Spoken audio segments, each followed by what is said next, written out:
Şirindi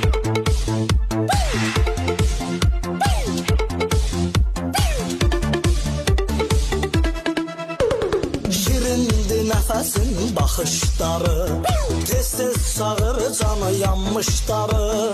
Bu qızları mən görəndə açılır üzümün qırışları.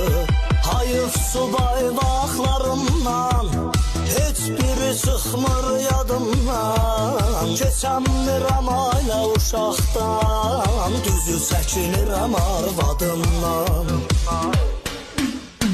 Hay dədəm ay, hay dədəm ay, kaş olardım indi mən hələ də subay. Hay dədəm ay, hay dədəm ay, hələ sayıb saydığını sən hələ say. Hay dədəm ay, hay dədəm ay, kaş olardım indi mən hələ də subay. Hay dədəm